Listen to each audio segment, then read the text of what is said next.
ذنبي عظيم ذنبي عظيم.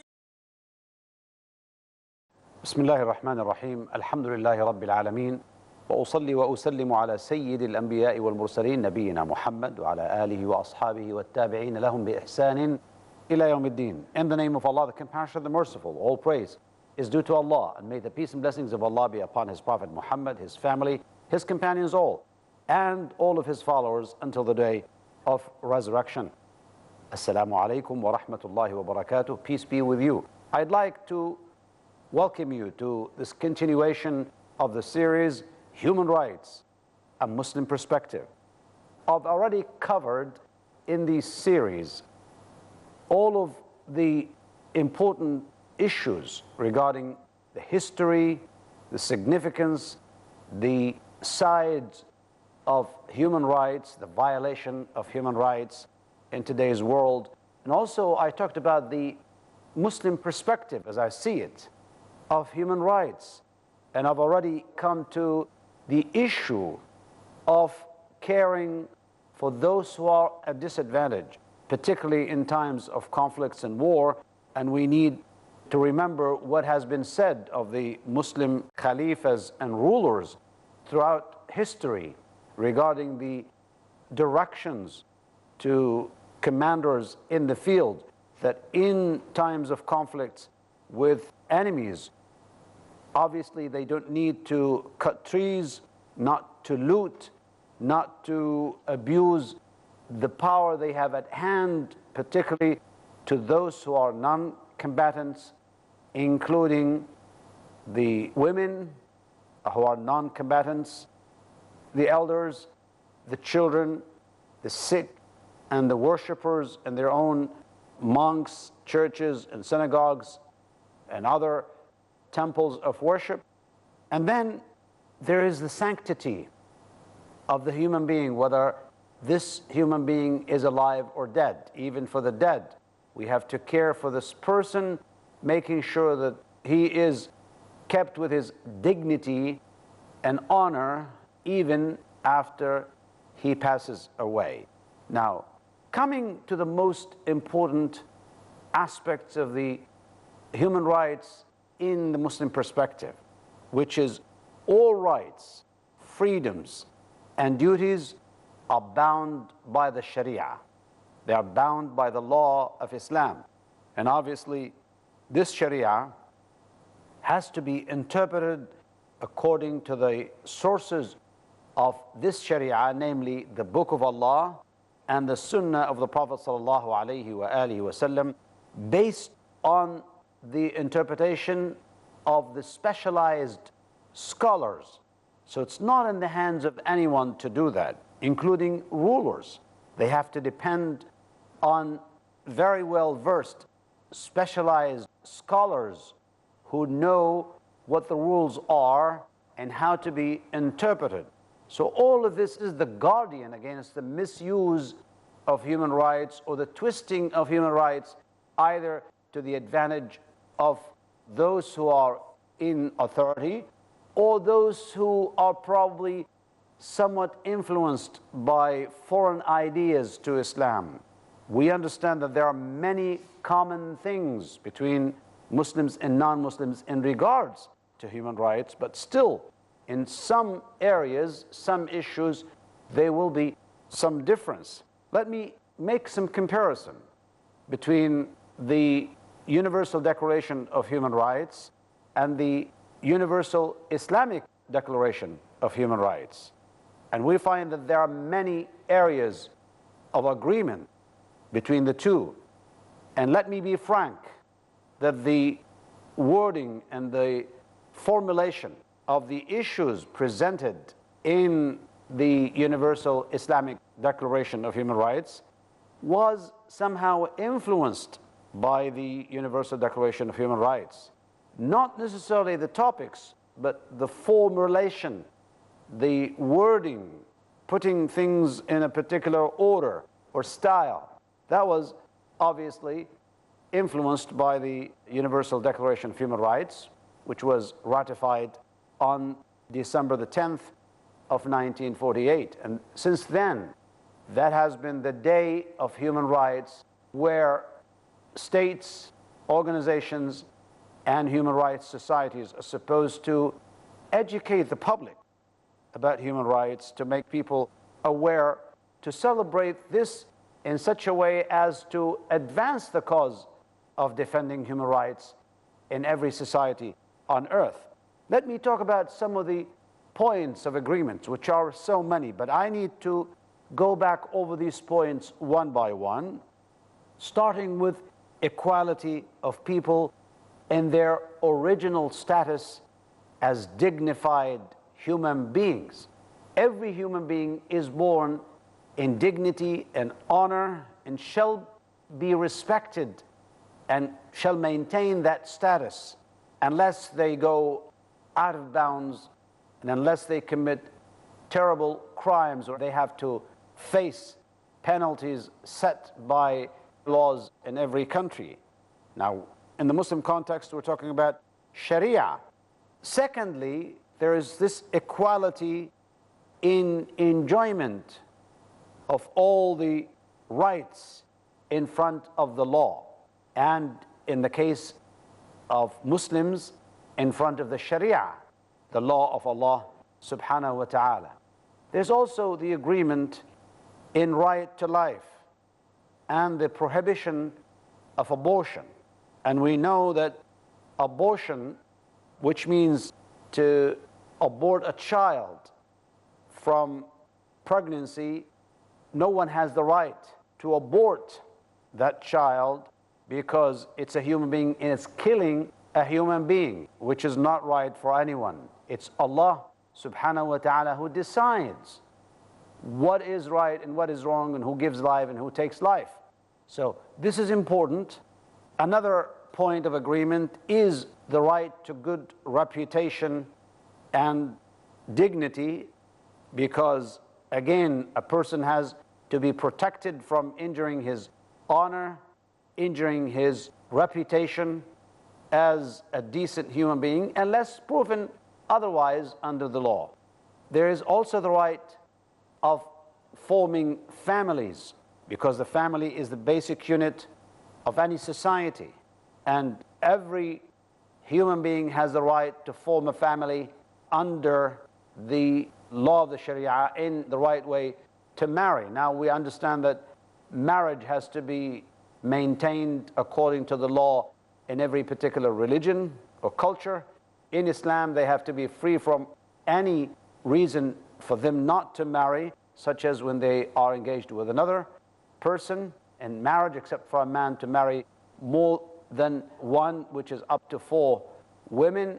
Again, with justice being practiced, and if this person is in any way assuming not to practice justice, then it's prohibited for them to marry more than one wife. Even for one wife, a person has to maintain justice and to be very careful not to cross boundaries with the rights of their own partner in marriage. So that is another right. The rights of women and their equality with men in terms of getting their human dignity in fulfilling their duties towards Allah and towards the society. And obviously they have their own independent personality. They have the ability to conduct financial matters on their own. But obviously in Islam, once a woman is a daughter, then she has a right towards her parents, just like a man has the right, has the obligation of being kind to parents, and so on. But again, if she's in the status of being, for example, a wife, then there are certain rights for her as a wife, and there are certain responsibilities for her towards the husband. But we understand that she is equal to man in respect to the duties, the dignity, the honor, and the respect that she deserves as a human being. The right of children in being cared for morally and physically. Every born child has the right upon his parents, the relatives, and the society and the state to care for to make sure that this child has the right environment of bringing them up, of discipline, of physical care, because they are in need until they are mature enough to understand what to do in their own lives. Also the right of a mother in her life, the right of a mother upon the children, the right of a mother for caring for her and for her children. The right of parents, in fact, is also guaranteed by both the Universal Declaration of Human Rights and the Islamic Declaration of Human Rights, and the rights of anyone caring for the children, such as the parents, in choosing the way to bring up their children, provided that they do it in a very reasonable way according to some traditions, but without hurting anyone, without infringing upon the rights of others. I need to stop here. I will have more to say on these issues, so please stay with us.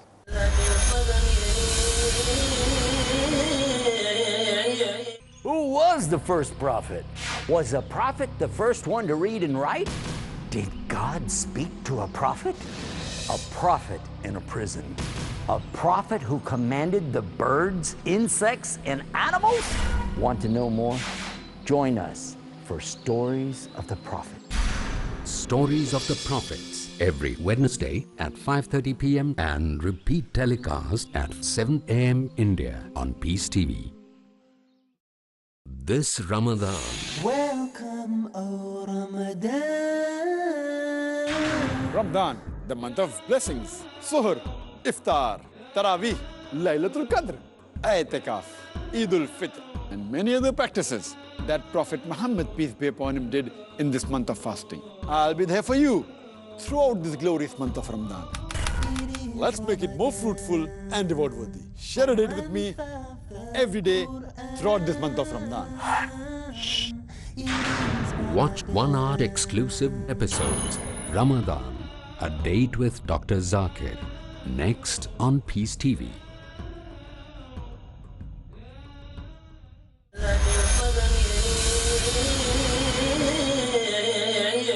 Alhamdulillah wa salatu wa salamu ala Rasulillah. I'm back with you and continuing to address the issues of differences and agreements between the Universal Declaration of Human Rights and the Universal Islamic Declaration of Human Rights. And we've already covered some issues of agreement. There's still some more to agree on.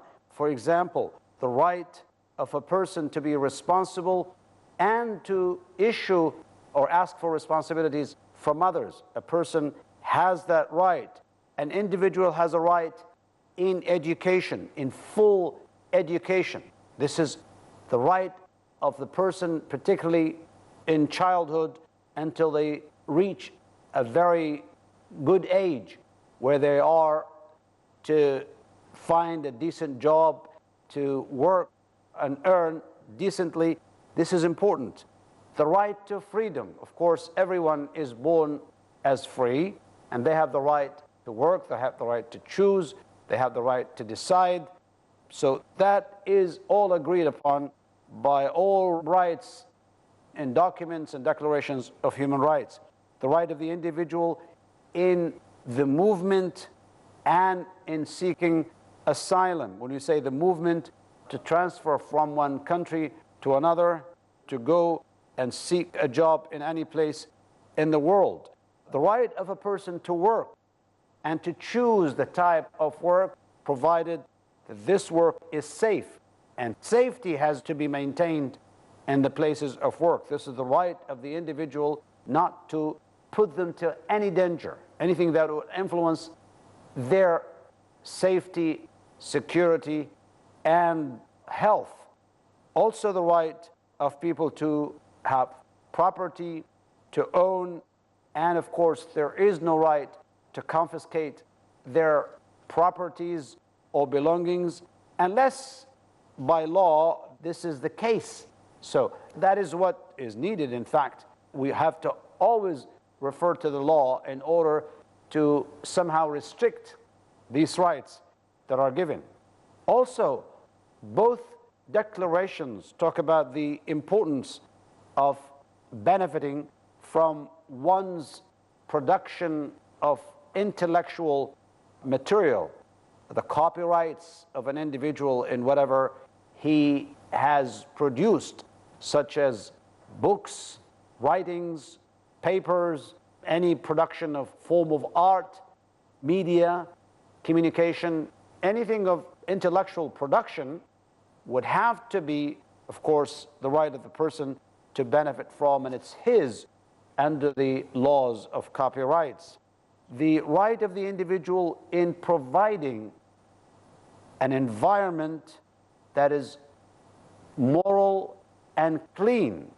Clean in the sense that they should not infringe upon the value system of these people. So all people have the right in providing that environment that is conducive and suitable for their own moral standards, provided that they are reasonable and welcome. And if there is more than one value system in any particular culture, it should be maintained and respected. The right of the individual in seeking good livelihood in all aspects. So a person cannot be restricted to a particular field of work or earning. Person, as long as they meet the requirements, have the right to do so. Also, every individual has the right for personal security, religious security, family security, financial security. All of these are important. So the individual security and the security of the work, of the family, the environment, the place where this person is obviously very needed.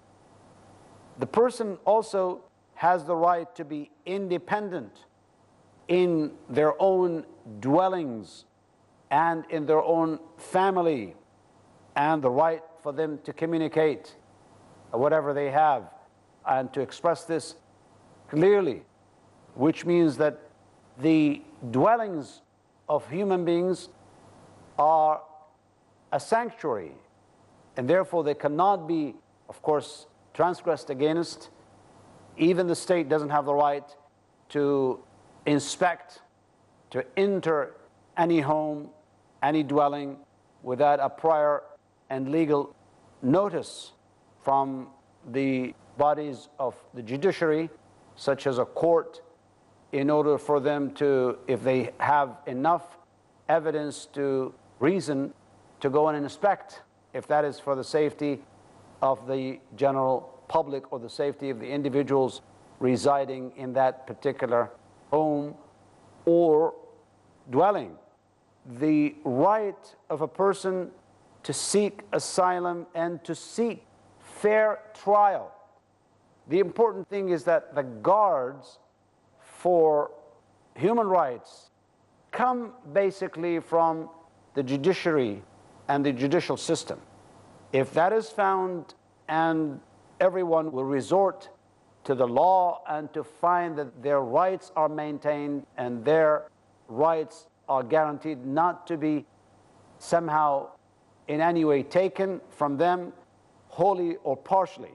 This also goes to the right of enjoying freedom from accusations, because everyone is innocent until proven guilty. That is the basis for all the human beings. Every human being is supposed to be free unless they are proven guilty, or we do have a strong evidence that this person has committed such crime. That's why sometimes this may create somehow a loophole for some people to step on the rights of others. They may take the rights of others because they are shrewd enough not to leave any evidence, because, you know, sometimes those who try to commit some burglary or theft or some kind of a mischief action, they will try not to trace anything that will somehow lead to recognizing who the criminal was. But of course, most of the time, somehow Allah will disclose them, and somehow they will leave something behind that may lead, even after years. We have seen crimes being committed against others, such as when someone, as the case was reported in one country, where a group of women were kept in one house against their will for 30 years. But after some time, this was disclosed. So no matter how long a violation of the rights of others would last, but at the end, they will be coming to this end and they will be disclosed. Even if this does not take place in this life, it will take place in the hereafter, where Allah subhanahu wa ta'ala will disclose it in front of everyone on the day of judgment, before every human being who was on this earth. And it's even worse than to do it in this life. That's why we do have this guard of self-consciousness, and depending on your faith, if people are decent and they are resorting to their own natural tendency of being good and decent, obviously that will save them a lot of trouble. Another type of agreement between the two declarations of human rights agreed upon by the United Nations and the Muslim countries is the right of freedom in your own conduct in public life, and of course the prevention of any torture or anything that would demean the humanity of any human being, and the prohibition of taking humans as hostages. And we have seen terrible incidences of where human beings were used as human shields or hostages in times of conflict, or for some groups who seek some political gains, and they use these tactics in order to put some pressure on the governments or some other bodies in order to make their point. This is absolutely prohibited. Allah does not like this, does not want anyone to be hurt when they are innocent, and no one has the right to take others as hostages or as human shields in order to fulfill their particular needs. And we've seen terrible, terrible examples where these people were probably hurt or even killed in crossfire, or when they were taken hostages, and still because the authorities, such as the police or the military, will have to do something, and sometimes they will have to even step in and go for the criminals. So obviously we know that to begin with this is wrong and it's not allowed, and no states shall do this, and no group or individuals in any way shall commit this wrongdoing. This is one of the worst things that we've seen in our lives. This reminds us of how crude and bad some people are in their own view of human life and their respect of human life. But we know that criminals do not value human lives, particularly when it comes to putting others to this type of danger. I will have more to say on the agreement between the two declarations of human rights in Islam as well as in that of the United Nations. But until then, I leave you with Allah's care and protection. Assalamu alaikum wa rahmatullahi wa barakatuh. يا واسع العفو يا واسع العفو